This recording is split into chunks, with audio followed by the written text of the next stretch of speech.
Hey gaming fans, so today's another Yu-Gi-Oh deck profile, and this one is just regular format, modern format, whatever you call it. This is Monarchs. Now, I've built this deck before, I've kind of taken it apart. The last time I had this deck was when Pantheism was at 2. So I decided to rebuild it again because I thought, Monarchs is a good deck. It's a pretty cheap deck to build. It doesn't have any fancy extra deck cards, so anyways, let's get to the deck. So we got 3 of the Idea, the Heavenly Squire. I guess that's what you say. Essentially, these are to help you get your Monarchs out. So if this card's normal or special summon, you could special summon one monster with 800 attack and 1000 defense from your deck in defense position. And also, you cannot special summon monsters from the extra deck, which doesn't matter because we don't play an extra deck. And if this card's sent to the graveyard, you can target one of your banished Monarch, spell, or trap cards and add it to your hand, which is cool because that happens a lot in this deck. So that's one. And the target for this is the Eidos, whatever you want to say, which is the counterpart to this, the dark version of him. And these all came in the structure deck. I mean, that was what's cool about this deck. A lot of this is right out of the structure deck. If this card is normal or special summon during your main phase, this turn you contribute summon one monster in addition to your normal summoner set. So essentially you set yourself up to be able to tribute for 2 tributes. And then if this guy is sent to the graveyard, you can target one monster with 800 attack in your graveyard except himself and special summon it in defense position. And you cannot special summon from the extra deck. So basically you would just grab your light guy. So that's the only normal monsters I have in this deck, or sorry, normal summon monsters, which you actually probably wouldn't normal summon, I guess. But so we got 6 there. So let's get into the tributes. We have a lot of tributes in this deck. So I got 2 Vanities Fiend. That's literally just going to shut your opponent down from special summoning.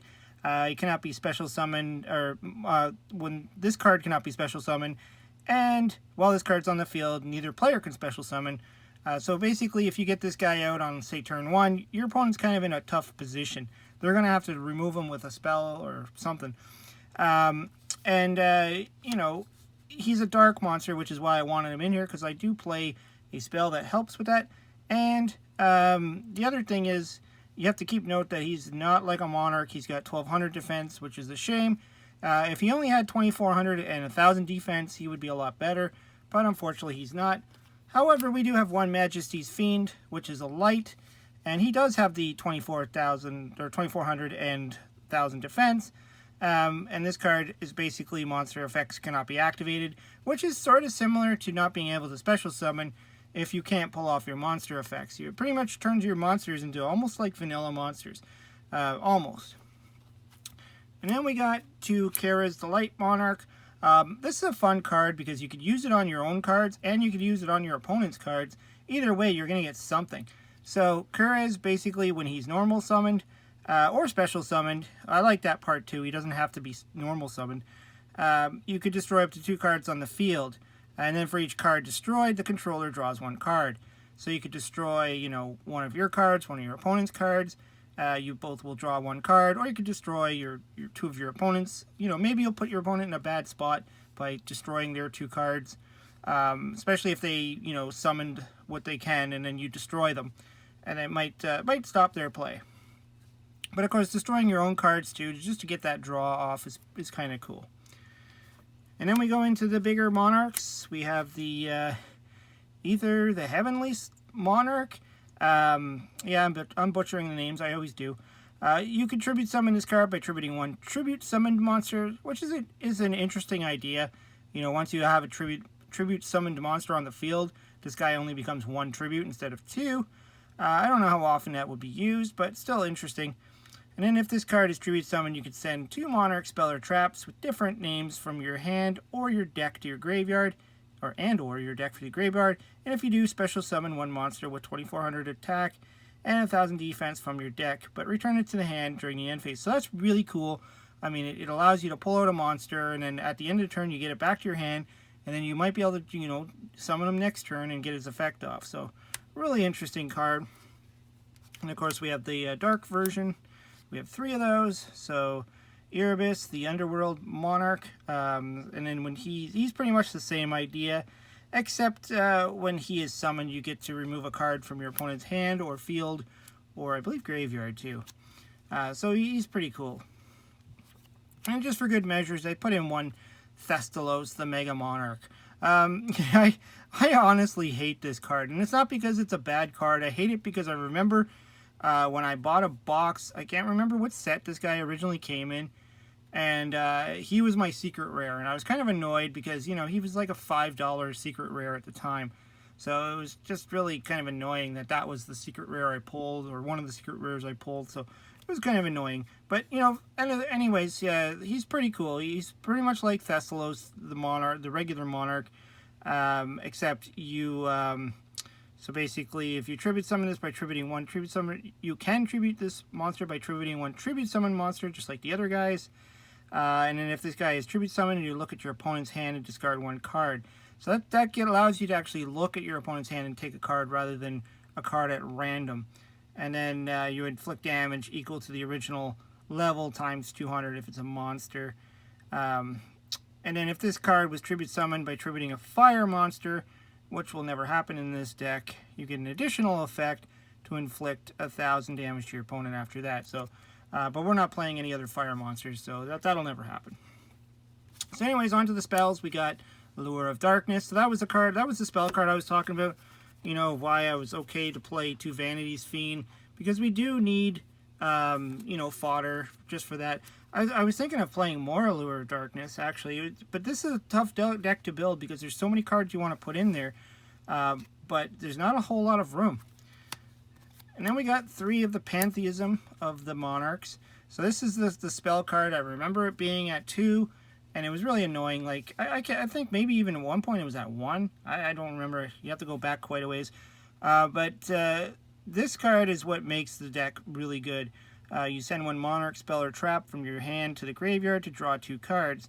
Then you can banish this card from your opponent, and then you would banish this card from the graveyard, reveal 3 Monarch spell or trap cards from your deck. Your opponent chooses 1, add it to your hand, and shuffle the rest back into your deck.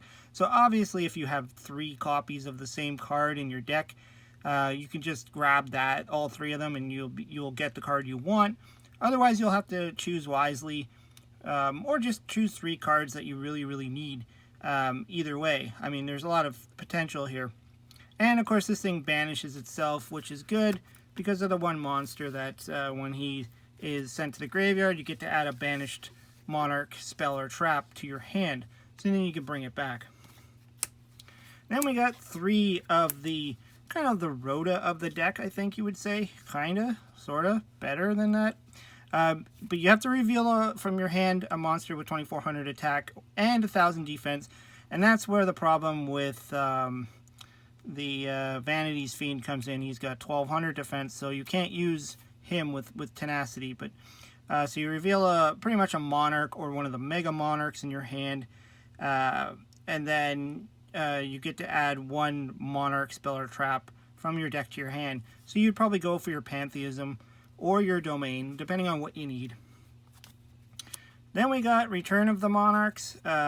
This is just a fun card. I put 1 in of this, and I also put 1 of the March in. So essentially, the return is to give you some extra, you know, hand, you know, stuff to your hand. You cannot special summon monsters from the extra deck, which is fine. When you tribute summon a monster, you can add pretty much a Monarch to your hand, a Monarch or a Mega Monarch.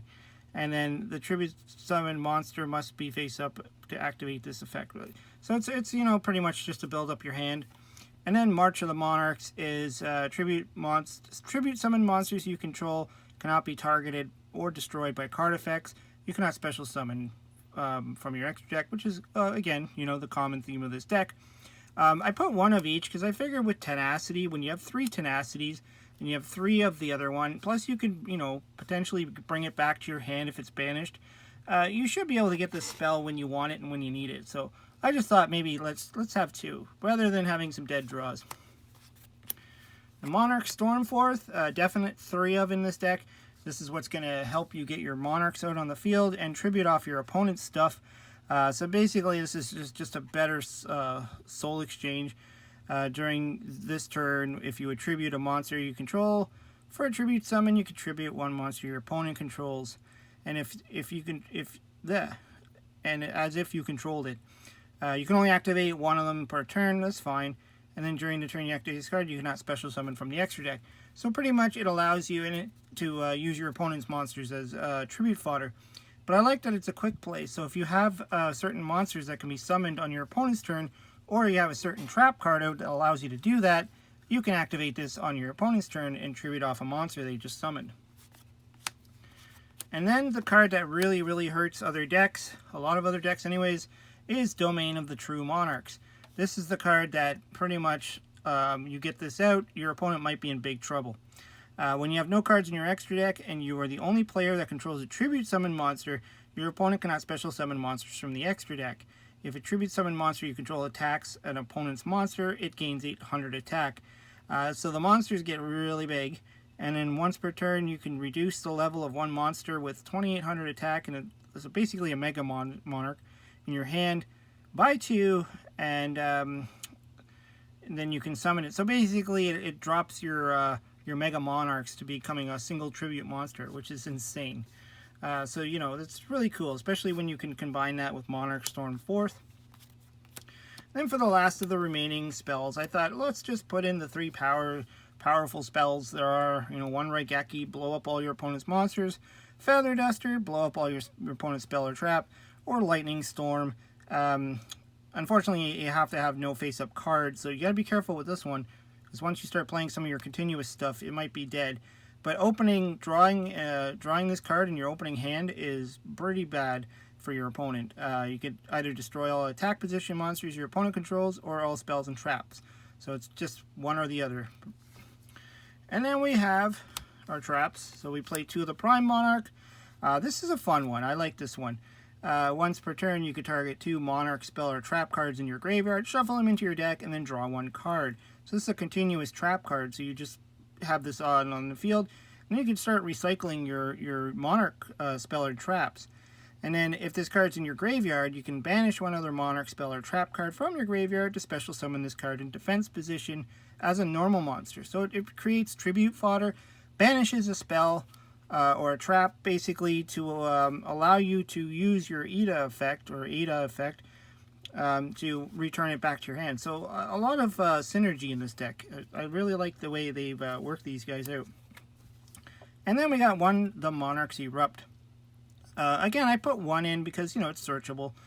Activate this card only if no cards in your extra deck, and you control a tribute summon monster. Negate the effects of all face-up monsters on the field except tribute summon monsters. During your end phase, if you control no tribute summon monsters, send this card to the graveyard. So this is kind of like a skill drain that only affects your opponent. So that's really cool. I mean, you get your Monarch out, you get this on the field, and now your opponent's monsters have no effects, and they can't special summon if you have the Domain out. It really puts your opponent into a bad spot. And then, of course, the last one is Escalation of the Monarchs. This is another one I thought maybe I'd bump the 2. I really like the idea of being able to summon Monarchs on your opponent's turn. That's essentially what it does. Once per turn during your opponent's main phase or your opponent's battle phase, you can immediately after this effect resolves, tribute summon 1 monster. So it's like a double summon fit into a continuous trap. So really cool. You can really, really mess your opponent up. Now, the one thing I have to say about this deck is if you are playing this in a tournament, your opponent's going to immediately go to spell and trap destruction, like a lot of it, because that's what really is going to mess up your opponent with the domains and, you know, a lot of the continuous stuff. So you really have to think about what you would, like if you really want to play this in tournaments, you really have to think about what you're going to use in your extra deck to combat against, you know, the spell and trap removal, because that's what would really, really start to hurt you. Anyways, that's my Monarch deck that I put together. Let me know what you think. Throw some comments down below. Always like to hear what you have to say. Hope you subscribe. Talk to you later.